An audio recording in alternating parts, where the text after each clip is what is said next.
안녕하세요. 미래기술 신산업 카페 뉴스 읽어 저는 바리스타 이원규입니다. 오늘은 주간브리핑 318호에 게재된 이족 로봇의 100m 세계 기록, 강화학습으로 얻은 제어기로 주행이라는 내용으로 니케이 로보틱스 12호로 3에서 8페이지에 게재된 특집 기사를 요약 번역하여 소개합니다.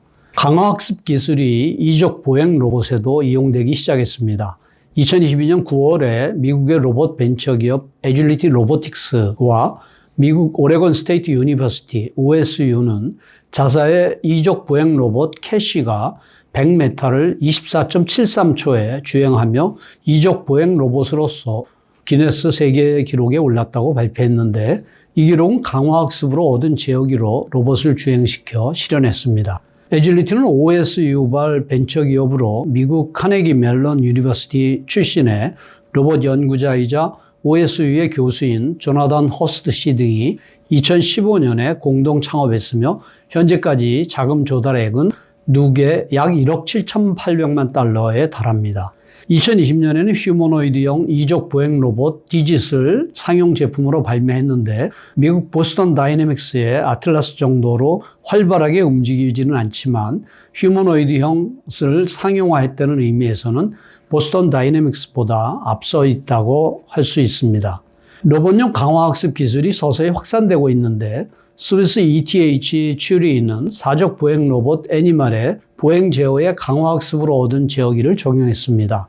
산길 등 울퉁불퉁한 길에서 안정적인 보행을 실현하여 미국 DARPA 국방고등연구계획국이 주최한 경기대회 DARPA 서브테리언 챌린지에서는 보스턴 다이내믹스의 스팟을 이용한 팀을 누르고 우승했습니다. 일본에서는 벤처기업인 딥엑스가 유압 굴착기나 크레인 등의 조작에 강화학습 기술을 적용하고 있는데, 핵심인 매니플레이션, 손기술 영역에서는 발전 도중이지만 특정 용도나 국면에서는 강화학습으로 얻은 제어기가 사람이 만든 제어기를 웃돌기 시작했습니다. 에줄리티의 캐시는 하반신만 있는 이족 보행 로봇으로 조류의 다리처럼 발끝으로만 접지하고 뒤꿈치가 들린 상태로 보행합니다. 언뜻 무릎 관절이 반대쪽으로 굽은 것처럼 보이지만 그 부분은 인간처럼 말하면 발목 관절에 해당하고 발바닥 전체가 수평이 아니라 수직으로 선 것처럼 되어 있습니다. 캐시의 특징 중 하나는 직렬 탄성 요소를 잘 활용한다는 것인데, 직렬 탄성 요소는 지면 등 외부의 충격을 스프링으로 흡수할 수 있어 감속기의 파손을 방지한다는 이점이 있습니다. 이 때문에 보행 로봇에서도 직렬 탄성을 채용하는 것 자체는 딱히 특별한 것은 아닙니다. 예를 들면 앞에서 말한 사족 로봇 애니멀, 소니그룹의 사족 로봇 타키온 등이 직렬 탄성 요소를 채용하고 있습니다. 다만 캐시에서 사용하는 직렬 탄성 요소의 용도는 조금 특이한데, 대부분의 직렬 탄성 액추에이터 SEA의 탑재 로봇은 SEA의 탄성 요소를 토크를 제어하기 위한 토크온으로 사용하고 있습니다. 반면에 캐시에서는 직렬 탄성 요소를 역동 역학을 위해 사용하고 있는데, 탄성 요소를 줄여 그곳에 에너지를 저장했다가 이번에는 그것을 해방시켜 로봇을 움직이기 위한 힘을 증폭시킵니다. 그 사이클을 주기적으로 반복해서 보행을 하는 것입니다. 능동적인 액추에이터의 에너지로 강제적으로 다리를 움직일 뿐만 아니라 로봇 자체의 운동 에너지를 스프링 내의 탄성 에너지로 변환하며 보행함으로써 에너지 효율이 높아지고, 또한 실제 살아있는 것처럼 자연스러운 보행을 실현할 수 있습니다. 이러한 역동 역학을 최대한 활용한 형태가 내리막길 등에서 중력을 사용하여 능동 액추에이터 없이 보행 동작을 실현하는 수동 보행입니다. 캐시는 모터를 이용하기 때문에 완전 수동 보행과는 다르지만 탄성 요소 등 하드웨어가 원래 갖추고 있는 역동 역학을 잘 활용하여 민첩하고 역동적인 움직임을 실현하고 있다고 할 수 있습니다. 역학뿐만 아니라 운동학이나 중량 배분 면에서도 다리를 민첩하게 움직일 수 있도록 연구했습니다.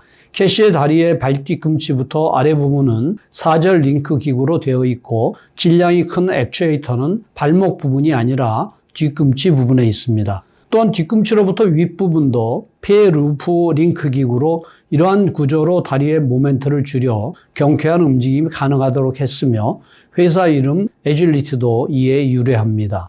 역동역학의 직렬 탄성 요소의 재료 자체도 민첩성을 위해 고집했는데 일반적인 SEA에서는 탄성 요소로서 강철제인 코일 스프링을 사용하는 경우가 많지만 캐시는 다리의 질량과 모멘트 저감을 위해 GFRP, 유리 섬유, 강화 플라스틱재, 판 스프링을 채용하고 있습니다. GFRP재라면 강철제 스프링과 비교하여 질량당 축적 에너지 양이 크기 때문에 같은 질량이라면 보다 큰 에너지를 축적할 수 있는데 역동역학에 활용해 적합하다는 말입니다. GFRP재 판 스프링은 애질리티의 허스트 씨가 애질리티를 창업하기 전에 개발한 캐시의 전신 로봇 아트리아스에서도 마찬가지로 직렬 탄성 요소로 사용한 것으로 보아 허스트 씨의 고집이라고도 할 수 있습니다. 다리의 질량이나 모멘트가 가벼워지면 그것을 구동하기 위한 모터도 작게 할 수 있으므로 좋은 점이 많은데 관절의 바로 근처에 고감속비 액추에이터를 배치하여 컴플라이언스가 거의 없는 딱딱한 다리의 보행 로봇과는 분명하게 구별된다고 할 수 있습니다.